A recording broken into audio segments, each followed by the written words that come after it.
Hi friends, welcome R channel. இன்றைக்கி நம்ம என்ன பார்க்க போகிறோன்னா, நம்ம ஃபைல்ஸ் பிரச்சனைக்கு கொஞ்சமாவது நிவாரணம் கிடைக்கிற மாதிரி ஹோம்மேடாக தான் நம்ம பார்க்க போகிறோம். நம்ம நிறைய ட்ரீட்மெண்ட் பண்ணியிருக்கலாம், இல்லை சில பேருக்கு ஆரம்ப ஸ்டேஜாக இருக்கலாம். யாராக இருந்தாலும் சரிதான், நம்ம ஃபுட் ரொட்டீனை நல்லா ஃபாலோ பண்ணோன்னா மட்டும்தான் நமக்கு கொஞ்சமாவது சரியாகுது. நானும் 2 டைம் ஆப்ரேஷன்லாம் பண்ணி பார்த்துருக்கேன், ஆனால் எந்த ஒரு யூஸும் கிடையாது. ஆனால் ஹோம்மேடாக நம்ம ஏதாவது பண்ணும்போது தான் நமக்கு கொஞ்சமாவது பரவாயில்லன்னு இருக்குது. அதனால் நான் உங்களுக்கும் சொல்லி தந்து நீங்களும் அதனால் கொஞ்சம் ரிலீஃப் ஆனால் நல்லாயிருக்குங்கிறனால தான் இந்த வீடியோவே போடுறேன். இப்போ இந்த வீடியோவில் ஃபுட் ரொட்டீனாக சுத்தமாக நம்ம காரம் சேர்க்காமல் இருக்கணும். நம்ம காரம் சேர்த்தோன்னா நமக்கு கஷ்டமாக இருக்கும். அதனால் நம்ம காரம் சேர்க்காமல் இருக்கணும். காலையில் தூங்கி எழுந்திரிச்சோன்னே முதல்ல நம்ம சாப்பிட்ற ஃபுட்டு தான் நமக்கு கொஞ்சமாவது மோஷன் ஃப்ரீயாக போகிறதுக்கு வசதியாக இருக்கும். அப்படி நம்ம பார்க்கும்போது இந்த கொய்யாப்பழம் காலையில் எந்திரிச்சோன்னா ஒரு 2 கொய்யாப்பழம் நீங்கள் சாப்பிடுங்க. நீங்கள் 2 கொய்யாப்பழம் சாப்பிட்டீங்கன்னு சொன்னாலும் கூட, இல்லை 4 கொய்யாப்பழம் கூட சாப்பிடுங்க. ஆனால் எம்டி ஸ்டொமக்கில் நம்ம சாப்பிடும்போது அது நமக்கு மோஷன் கொஞ்சமாவது ஃப்ரீ ஆகிறதுக்கு நமக்கு நல்ல வாய்ப்பாக இருக்கும். அதே சமயத்தில் நீங்கள் காலையில் எந்திரிச்சோன்னையும் ஆயில்மெண்ட் போடுங்க. நீங்கள் உங்களுக்கு பக்கத்தில் இருக்க மெடிக்கலில் ஏதாவது ஆயில்மெண்ட் கிடைச்சாலும் நீங்கள் அது வாங்கி போடுங்க. இல்லை கவர்மெண்ட் ஹாஸ்பிட்டலில் கிடைச்சாலும் ஆயில்மெண்ட் கொடுக்க தான் செய்கிறாங்க. அது மாதிரி ஹோமியோவிலையும் கொடுக்குறாங்க. அது மாதிரி கூட நீங்கள் வாங்கி யூஸ் பண்ணுங்கள்.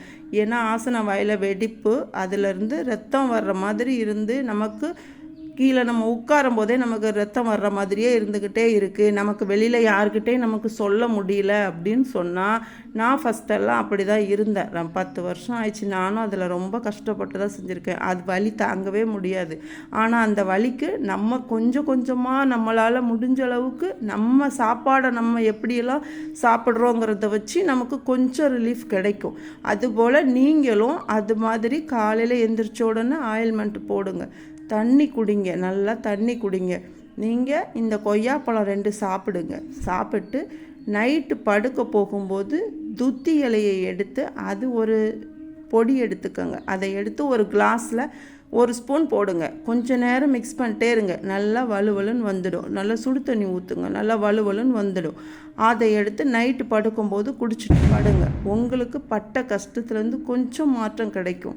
நீங்கள் அதே இது நைட்டு படுக்கும் போகும்போதும் நல்லா ஆயில்மெண்ட்டு போட்டு படுங்க. உங்களுக்கு ஆயில்மெண்ட்டு போடும்போது ஒரு டியூப் அவங்களே கொடுப்பாங்க. ஆனால் அந்த டியூப்பில் இருக்க மாதிரி நம்ம போட்டால் நமக்கு கஷ்டமாக இருக்கும். நமக்கு அது போட முடியாது. நமக்கு மேலுமே அதுவுமே புண்ணாகிற மாதிரி நமக்கு வலிக்கும். அப்போ நீங்கள் உங்களோட ஃபிங்கரை யூஸ் பண்ணி நீங்கள் இந்த மாதிரி ஆயில்மெண்ட் போடுங்க. மெதுவாக போடுங்க. ஃபிங்கரில் நகம் இருக்காமல் அதையும் நீங்கள் நல்லா கட் பண்ணிடுங்க. கட் பண்ணிவிட்டு நீங்கள் ஆயில்மெண்ட்டு போடுங்க. டெய்லி நீங்கள் காலையில் சாப்பாடு காரமாலாம் சாப்பிடாதீங்க. மில்லட் உணவாகவே எடுத்துக்கோங்க. நீங்கள் பாடி ஹீட் ஆகிற மாதிரி இருக்கிற மில்லட் உணவுலாம் எடுத்துக்காதீங்க. அதே இதில் கம்மம்புல் கூழ் எடுத்துக்கலாம். இல்லைன்னா நீங்கள் கேப்பை எடுத்திங்கன்னா கஷ்டமாக தெரியும். அதே நீங்கள் சாமரிசி இது மாதிரிலாம் கஞ்சி வச்சு குடிச்சிங்கன்னா உங்களுக்கு மோஷன் ஃப்ரீ ஆகிறதுக்கும் வசதியாக இருக்கும். அது மாதிரி நீங்கள் உங்களோட ஃபுட் ரொட்டீனால் உங்களுக்கு கொஞ்சமாவது ரிலீஃப் கிடைக்கிற மாதிரி நீங்கள் பண்ண முடியும். நீங்கள் இது போல் செஞ்சு கொஞ்ச நாள் நீங்கள் மெயின்டைன் பண்ணிகிட்டே வரும்போது உங்கள் உடம்பு அதுக்கப்புறமா தான் அதுக்கு பழகி அதுக்கு கொஞ்சம் கொஞ்சமாக அந்த புண்ணெல்லாம் ஆறுறதுக்கு ஆரம்பிக்கும். உங்களுக்கு நீங்கள் பண்ணினா மட்டும்தான். வலிங்கிறது ரொம்ப கஷ்டமாக தெரியும், உட்காரக்கூட முடியாது. ஆனால் நான் என்னென்னலாம் ரொட்டீனாக எடுத்துக்கிறேனோ அதை கூட நான் உங்களுக்கு போடுறேன். ஆனால் நீங்கள் கொஞ்சமாவது நம்மளை பார்த்துக்கிட்டால் மட்டும்தான் அது சரியாகும். அதுக்கப்புறம் அந்த மருந்து போட உங்களுக்கு கொஞ்சம் கொஞ்சமாக புண்ணு கொஞ்சம் ஆறும், ரத்தம் வர்றது கொஞ்சம் நிற்கும். ஸ்கின்னு வெளியே வந்திருந்தாலுமே அது கொஞ்சம் கொஞ்சமாக இன்னும் நான் நிறைய மெடிசன் என்னென்ன ஃபாலோ பண்ணுறனோ எல்லாம். ஆனால் ஹோம்மேடு ஆயில்மெண்ட்டு மட்டும் மெயினில் வெளியில் வாங்கிக்குவேன். அது போக நாட்டு மருந்து கடையில் லேகியம் மாதிரி விற்குவாங்க. அது ஃபைல்ஸுக்குன்னு சொல்லிட்டு தோட்டான்கோட்டை லேகியம்னு விற்கும். அது மாதிரியும் நீங்கள் வாங்கி நைட்டு படுக்க போகும்போது ஒரு சின்ன கோலி குண்டு அளவு நீங்கள் சாப்பிட்டு படுத்திங்கன்னா உங்களுக்கு கொஞ்சம் மோஷன் ஃப்ரீயாகவே இருக்கும்.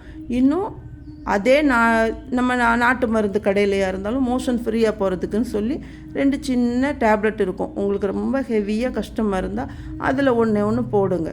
ஆனால் உங்களுக்கு ஹோம்மேடாக நீங்கள் பண்ணும்போது கொஞ்சம் ரிலீஃப் இருக்குது. நம்ம ஹாஸ்பிட்டலில் மாத்திரை வாங்கி போட்டோன்னா எனக்கு அதுக்கு சரியாக வரல. நீங்கள் யாராவது வெளியே சொல்ல முடியாமல் கஷ்டப்பட்டீங்கன்னா கொஞ்சம் கொஞ்சமாக நான் மேலும் வீடியோ போடுறேன். அதை நான் என்ன பண்ணுறேனோ அதை நீங்கள் ஃபாலோ பண்ணி பாருங்கள். உங்களுக்கு கொஞ்சமாவது ரிலீஃப் கிடைக்கும். உங்களுக்கு இந்த வீடியோ பிடிச்சிருந்துச்சுன்னா லைக் பண்ணுங்கள், ஷேர் பண்ணுங்கள், சப்ஸ்கிரைப் பண்ணுங்கள்.